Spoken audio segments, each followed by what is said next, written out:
Okay, before we begin, I wanted to go back to that image back here of the great pimp, right? Um, and talk about that whole idea that nobody could look him in the face. Like, what's going on there? I mean, it sounds kind of unfriendly, right? But this is Enoch's gangster heaven. Um, but I think the idea behind it is that this is a man without shame. When somebody is trying to dominate and control you, they're up in your face and they're trying to diminish your face and erase your name. And so this is the image, because again, like on the surface, it's unfriendly. It's like we don't want to take it literally. Like, hey, don't look at me, bitch. I mean, it's not like that. It's the idea that this is a man who can't be stared down. He can't be diminished. Um, yeah, no shame. Do, Where am I? I don't know if I ended here.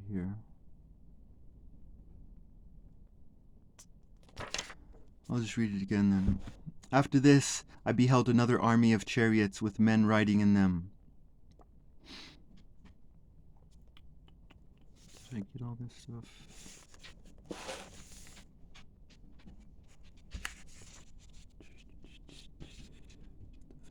Filled, so princess combined together. Yeah, I did that. Oh yeah. Boom, this is where I ended. After this I beheld another army of chariots with men riding in them. And they came upon the wind from the east, from the west, and from the south. The sound of the noise of their chariots was heard. And when that agitation took place, the saints out of heaven perceived it. The pillar of the earth shook from its foundation, and the sound was heard from the extremities of the earth unto the extremities of heaven at the same time. Then they all fell down and worshipped the Lord of spirits.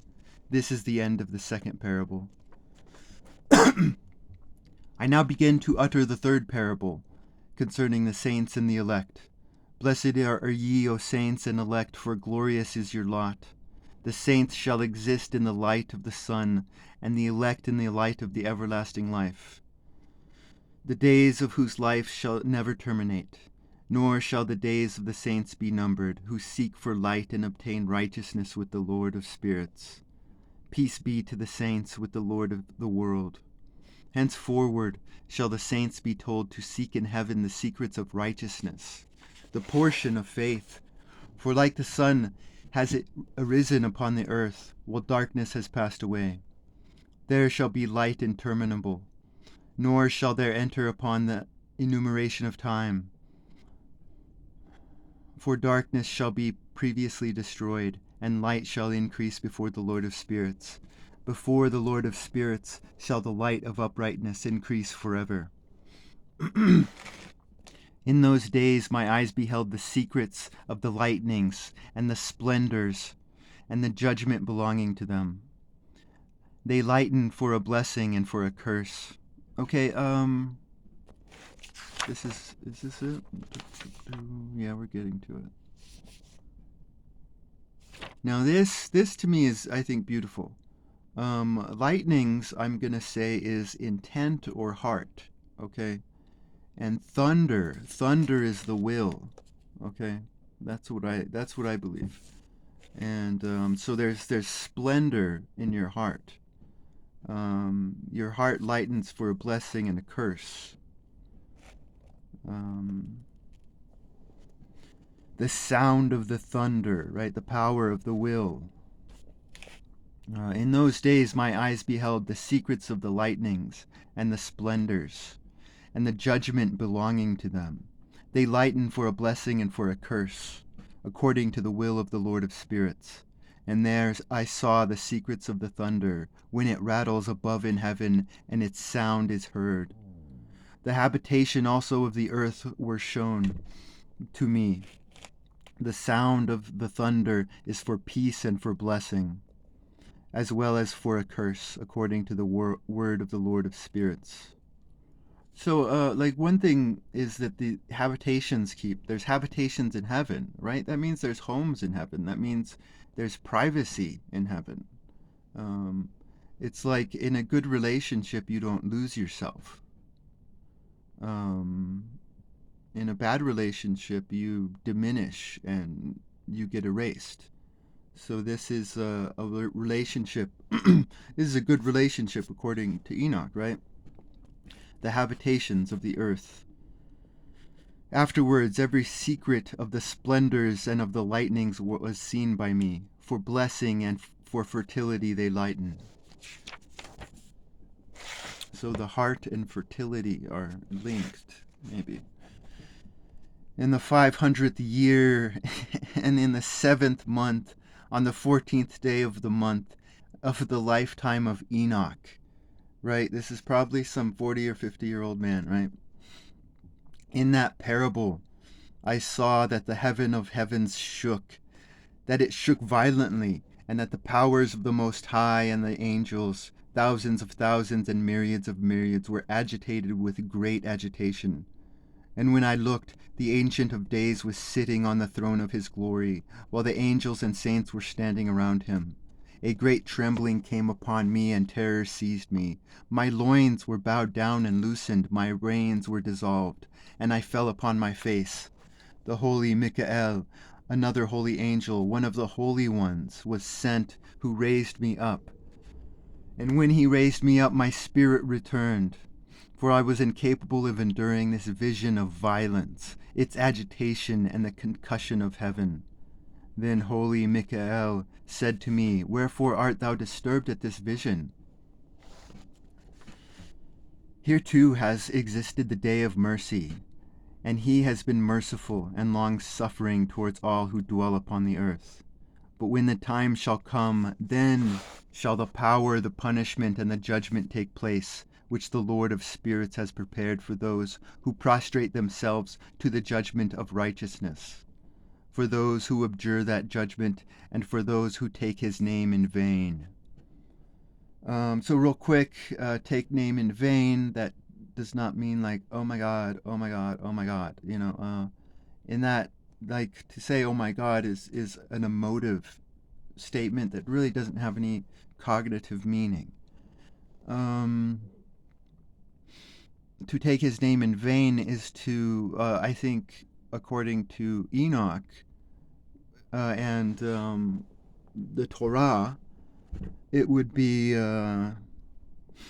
like if you define blessing as material reward, right? That means you're praying for vanity. And the name of the Lord is not vanity. So, oh my God, oh my God. And for those who take his name in vain, that day has been prepared for the elect as a day of covenant, and for sinners as a day of inquisition. In that day shall be distributed for food 2 monsters, a female monster, whose name is a Leviathan, dwelling in the depths of the sea above the springs of water, and a male monster, whose name is Behemoth, which possesses, moving on his breast, the invisible wilderness.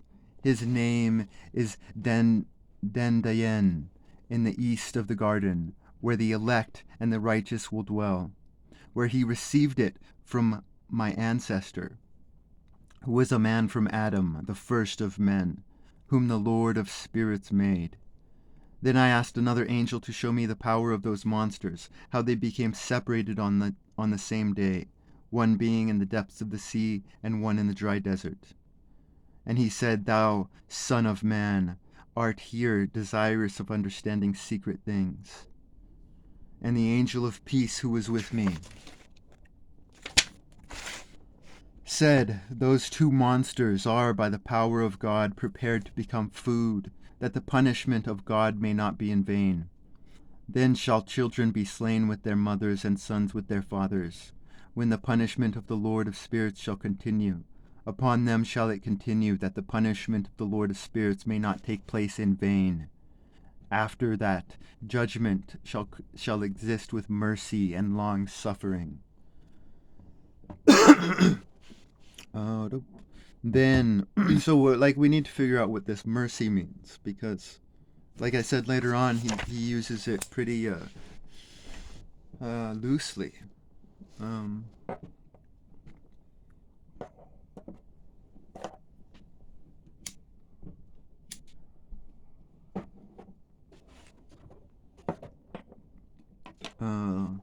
then another angel who proceeded with me spoke, and showed me the first and the last secrets in the heavens above, and in the depths of the earth, in the extremities of heaven, and in the foundations of it, and in the receptacles of the winds. He showed me how their spirits were divided, how they were balanced, and how both the springs and the winds were numbered according to the force of their spirits. He showed me the power of the moon's light, that its power is a just one, as well as the divisions of the stars according to their respective names. That every division is divided, that the lightning flashes, that its troops immediately obey. Right, that's the thunder. That's the description of the will. Your will immediately obeys your heart. And that a cessation takes place during thunder in continuance of its sound. I take that to mean rest. Your will needs rest. Again, this is he's righteous for rest. No, but maybe there's something else in there. I don't know. Nor are the thunder and the lightning separated, neither do both of them move with one spirit. Yet are they not separated? Okay, so there's something there, right? For when the lightning lightnings, the thunder sounds, and the spirit at a proper period pauses, making an equal division between them. For the receptacle upon which their period depends is loose as sand. Somebody needs to figure out this sand stuff for me. Each of them at a proper season is restrained with a bridle, and turned by the power of the Spirit, which thus propels them according to the spacious extent of the earth. Okay, I love this compelled by the power of the Spirit. Okay, because we're now into the Lord of Spirits, right? So he's going to define the Lord of Spirits, and this has like soul shit written all over it. So there's something going on with the soul all up here, right? And so, but now after going over the soul, he's going to go over the spirits. So every time he says the Lord of Spirits, these are the different spirits he means. So the spirit likewise of the sea is potent and strong, and as a strong power causes it to ebb, so is it driven forwards and scattered against the mountains of the earth. The spirit of frost has its angel. In the spirit of hell there is a good angel. The spirit of snow ceases in its strength, and a solitary spirit is in it, which ascends from it like vapor, and is called refrigeration. The spirit also of mist dwells with them in their receptacle, but it has a receptacle to itself, for its progress is in splendor. In light and in darkness, in winter and in summer, its receptacle is bright, and an angel is in it. The spirit of dew has its abode in the extremities of heaven, in connection with the receptacle of rain, and its progress is in winter and in summer. The cloud produced by it and the cloud of the mist become united. One gives to the other, and when the spirit of rain is in motion from its receptacle, angels come, and opening its receptacle, bring it forth. When likewise it is sprinkled over all the earth, it forms a union with every kind of water on the ground. For the waters remain on the ground because they afford nourishment to the earth from the Most High who is in heaven. Upon this account, therefore, there is a regulation in the quantity of rain which the angels receive. These things I saw, all of them, even paradise. Okay, I think the clearest spirit here to see is the spirit of hell. Okay, so what I'm going to argue is this is his meaning of holy. What does it mean to be whole? And technically, you can expand the meaning of holy, because this is what it means to be whole in spirit. But maybe you could talk about whole in mind, whole in body. I don't know, but this is holy in spirit. You have to you need all these spirits within you for the Lord of Spirits to respect you. So the first spirit of hell is, boom, this is the clearest to me, because this is a good angel, right? And so we're talking about, what does that sound like? Well, that sounds like a friend, right? So what is this hell stuff? Well, I mean, this is like you're going to go bug your friend, you know. I mean, it's a really cute, beautiful imagery, I believe. You know, go out there, and bug somebody, you know. Um, so the spirit of hell, you need a spirit of friendship. Okay, now to me, the next one would be the snow, right? It's solitary, right? And so we have the word ascend and vapor. And so again, this is a rabbi, so he's gonna, in this ascend and vapor stuff, is gonna be like prayer, right? Um,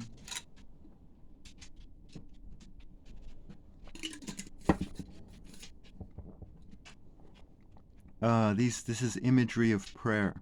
But I mean, I see this solitary spirit. You take a step back. These are different spirits, and I mean, it could just be also just me time.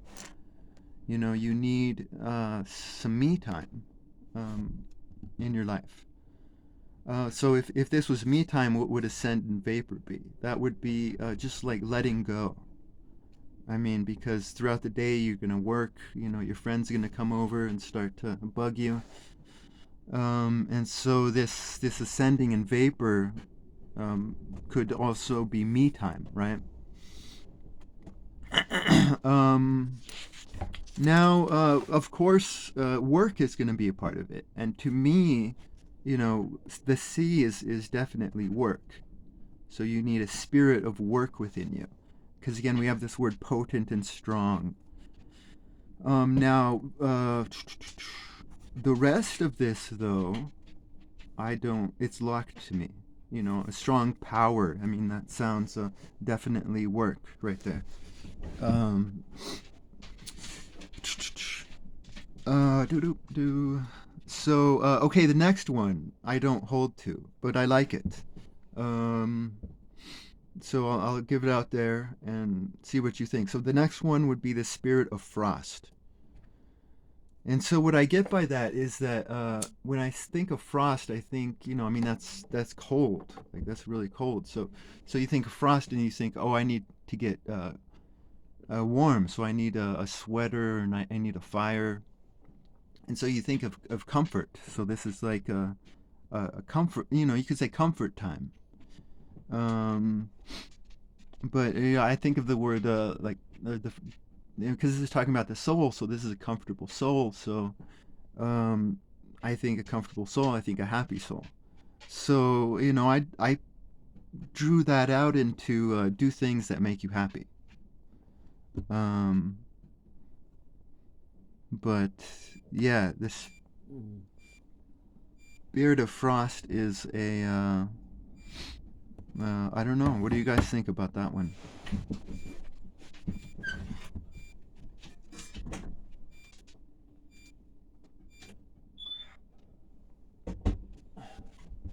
Oh shit. Let's see. Oh no, I think I can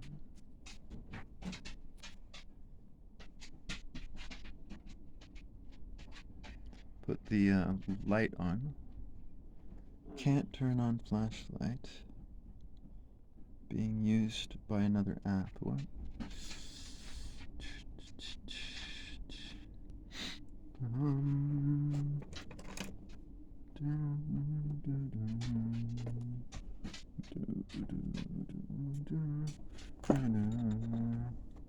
Okay, yeah, no, we can do it like this. Alright, let's see here. We just ran out of, propane. Frost, right when we were talking about frost. That's the spirits out there, huh? So, let's see. Okay, and this is very applicable because we talk about the spirit of the mist right here. So what is the spirit of the mist?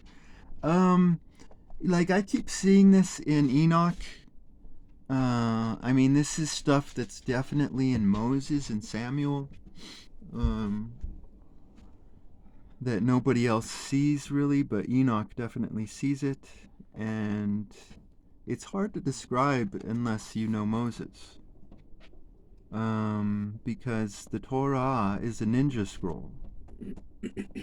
But like think about it like this: like what he's saying here with the mist is to don't don't show people who you are. Um, like it says that God is a searcher of hearts, right? I mean, think about it like your heart deserves to be searched. Uh, and so don't wear yourself, you know, out there. You know, you deserve to be searched. You know, I mean, this mist stuff has tons of other meaning to it, but that's basically what he's saying. You know, I mean, it is.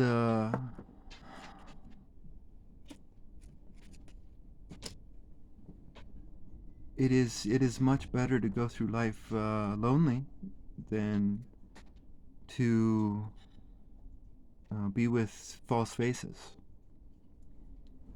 Um, so that's the spirit of the mist, I believe. Now, then we have this. Then we have Then we have this big old thing right here, right? And this is locked to me. You know, I mean, we know some words in here. But I mean, to me, this is very clearly temple time. I mean, again, this is a rabbi, and he's saying, you know, I mean, these are all the different things you need, right? And a rabbi is going to definitely say, hey, you need some temple time. But this isn't a tyrannical temple, right? This is a temple that will free you.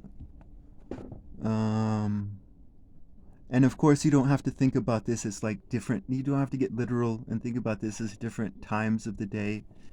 Again, it's all about what the spirit propels you, right? I mean, that's a beautiful phrase. Like you're working and you get tired.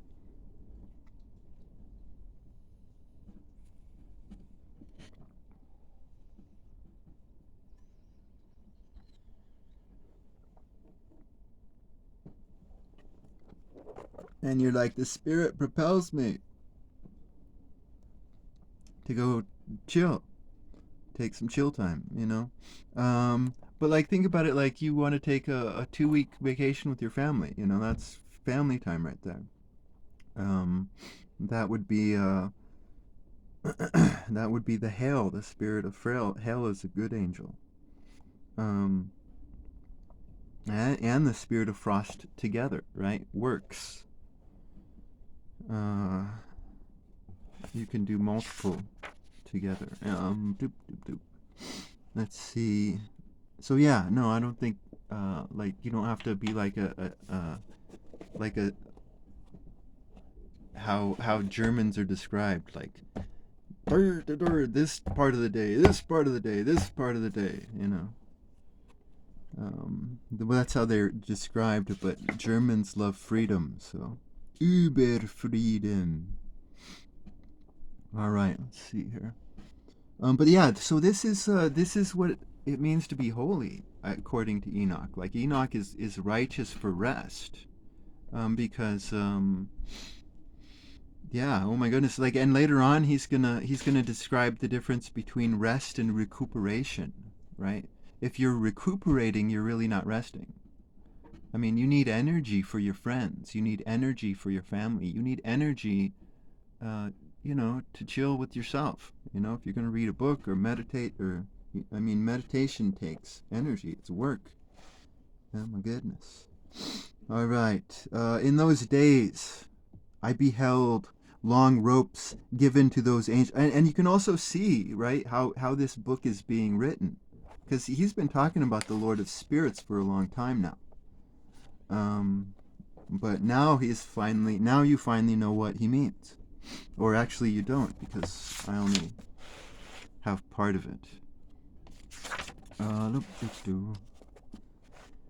In those days I beheld long ropes. Oh, I like this. In those days I beheld long ropes given to those angels, who took to their wings and fled, advancing towards the north. I inquired of the angel, saying, Wherefore have they taken those long ropes and gone forth? He said, They are gone forth to measure. The angel proceeded with me, said, These are the measures of the righteous, and the cords shall the righteous bring, that they may trust in the name of the Lord of Spirits forever. Okay, so yeah, no, this is good, because what we're gonna do here. Trying to blow out my candle. Oh, there it is. What we're gonna do here is we're gonna put merit, right? In the dark. There we go. Merit. All right. I mean, damn. Do you see the man that Enoch is? I mean, this is. I've been also waiting until this point to talk about women and Enoch's view of women. Because, I mean, let's begin with the Torah. The Torah at some point says, do not dote on your women, right? Don't treat them like princesses, right? So, I mean, you would treat your daughter no differently than you would treat your boy. If you roughhouse your boy, you roughhouse your girl. If you want to teach your boy chemistry, you teach your girl chemistry. You don't dote on them. I mean, the first leader in Judges was a woman. The Torah has a lot of respect for women. I mean, if you look at this long ropes thing, right, it is, this is like Martin Luther King type stuff, content of character, right? And so it's, if you're a woman and you're on the ropes, you have a warm heart, Enoch is for you. So there's a lot of respect. And so, but you go back to the bad angels, and what were the bad angels doing? The bad angels were treating the women with elegance, right? They were doting on them. So it's like, no, you have to dote on the people on the rope. Right, and here's another thing, right? The elect. With this rope analogy, we can now understand what Enoch means by the elect, right? Because of that, for like in our day, that kind of means chosen, right? Oh, these people are chosen. But if you look at this, it's like God chooses the men on the ropes. So that's a completely like different meaning of elect, right? I mean, it's all about merit. And elect kind of means choice, right? Do you choose to get on those ropes? Finally, I mean, if we go back to that Enoch's heaven, and this rope thing, like think about this rope, like, the angels are flying up into the air and with these long ropes. And then think about that stupid footprints in the sand poem, right?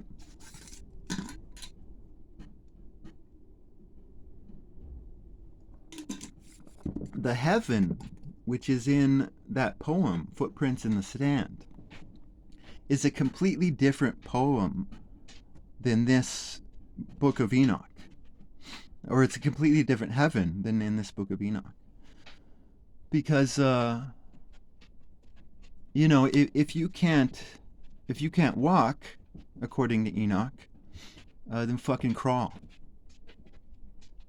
If you can't walk, then crawl, right? Because when you're crawling, that's your relationship with God right there. Right. When you're walking, I mean, you can be chilling. Like life doesn't have to be suffering all the time. Again, right? We go back to the Lord of Spirits. But at times, it's rough. But it's within those waves. It's within the tempest. Right. Earlier, he was talking about a man in a tempest.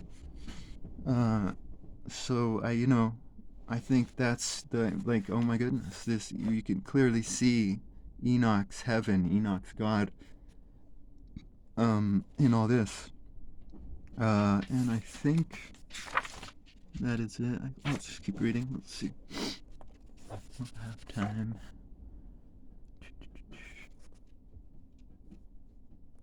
The angel who proceeded with me said, "These are the measures of the righteous, and the cords shall the righteous bring, that they may trust in the name of the Lord of spirits forever and ever.